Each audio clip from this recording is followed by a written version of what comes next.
Bueno, arratsalde on danoi. Notiziak aukeratu genituen arrazoi desberdinengatik, baina kasu honetan eguraldiaren iragarpena, nolabait denok gehiago edo gutxiago edo modu batera edo bestera, bizi izan dugun edo antzeman izan dugun gertaera bat edo,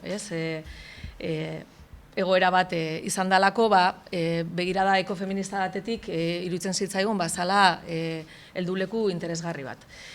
Zentzu horretan,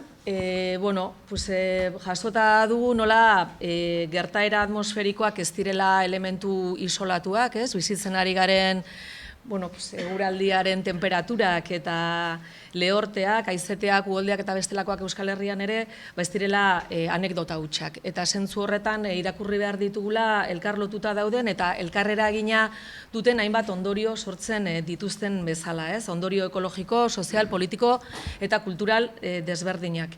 Horra askotan aipatzen ditugu, lurraren kutsadura, emankortasunaren jaitsiera, higadura, biodibertsitatearen galera, baina baita ere beste hainbat ondorio sozial eta politiko, aipatzen ditugunean, pobrezia energetikoa, gaixotasunak, edo, landa eremuaren ustutzea, migrazioak eta bestelako oldarkeri batzuk bebai.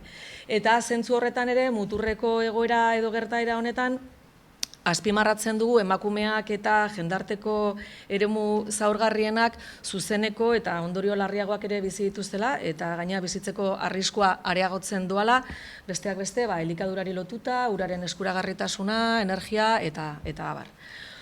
Gertaera nolabait hola labur bilduz, esaten dugu azpimarratzen ditugu 3 puntu nagusi, zenolako irakaspen edo zer erakusten digun gertaera honek. Alde batetik, krisi ekologikoaren erroi begiratzen diegunean, ez dela bakarrik krisi ekologiko bat, krisi sozial bat ere badala, eta beraz, ikuspegi sistemiko hori, askotan azpimarratzen dugun hori ezinbestekoa dugula. Eta horrek ekartzen digula, naturarekin dugun harremana berrikusi behar dugula. Erlazio hori aldatu behar dugula, eta lurra ez dela negozio bat. Alde horretatik, lehenengo, akaso, azpimarratzeko ondoriotako bat.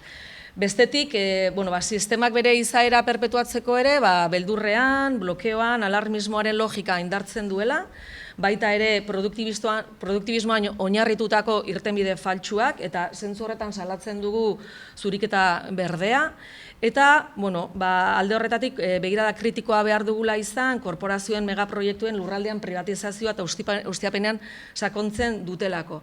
Eta uste dugula, ikuspegi estrategiko bat geure ganatu behar dugula benetan, transizio edo irtenbide ekosozial eta feminista errealak eraikin nahi baldin baditugu, besteak beste landa eremu biziak izateko. Eta politika integralak behar ditugulago zentzu horretan, desaskunderantz pausoak emanez. Eta hemen 3. ideia bat ere azpimarratu nahi dugu, klima larrialdian sistema patriarkalak nahita nahiez rolak erreproduzitzen dituela. Egitero asko dituen interesak eta eraginei erne egon behar garela, azken finean, egon daitekelako nolabaiteko interesa ere emakumeak naturalizatzen dituzten irakurketa ekofeminista esentzialistak egitera. Eta, patriarkatua hori gehiago elikatzeko, eta, begirada ekofeminista politizatuak behar ditugula, mobilizatu nahi baldin badugu bestelako materialtasun batera. Eta bukatzeko nolabait, eguraldi ardatz honetan aurrera begira jartzen gara baita ere, beste ardatzetan bezala, eta Euskal Herri burujabe eta ekofeminista baterako badugu ideia nagusi bat, eta 5 printzipio edo elementu. Eta da, ideia nagusi bezala, burujabetza kolektiboa dela, ulertzen badugu, lurrari helduko diogu kolektiboki, eta lurraldearekin dugun harremanera arabera lortuko dugula benetako burujabetza ekofeminista bat. Hau da, burujabetza ekofeministaren maila lurraldearekin dugun loturaren araberakoa izango dela. Eta hori gauzatzeko iruditzen zaizkigu 5 printzipio nagusi. Uste dut hemen ipinita daudela.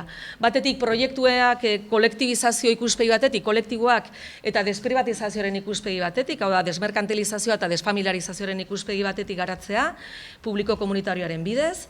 Bigarrena, ekonomiaren birlokalizazioa eta lurraldean sustraitua, eta zentzu horretan agroekologia eta alternatiba ekosozialetan oinarritu behar garela. Hirugarrena, justizia ekologikoa eta justizia feminista eta planetaren mugan kokatuko diran proiektuak garatzea. Laugarrena, funtsezko lanak duindu eta balioan ezarri, eta zentzu horretan ekarri beharko lukela lan kaltegarriak eta behar ez direnak murriztu behar ditugula, zentzu horretan baita ere Euskal Herriko sektore ekonomiko desberdinak. Eta bosgarrena, demokratizazioa eta elkar zaintza, eta hemen Euskal Herriak behar dituen herri estrategiako feministak zehazteko beharrak eztabaidagunean hitzak eraiki behar ditugula. Eta, nolabait horrela labur bildu dugu, baina, dosierra ere eskuratuko zenuten, osarreran utzi dira, eta edo zein galderarako gero erantzuteko prest, edo eztabaidatzeko prest.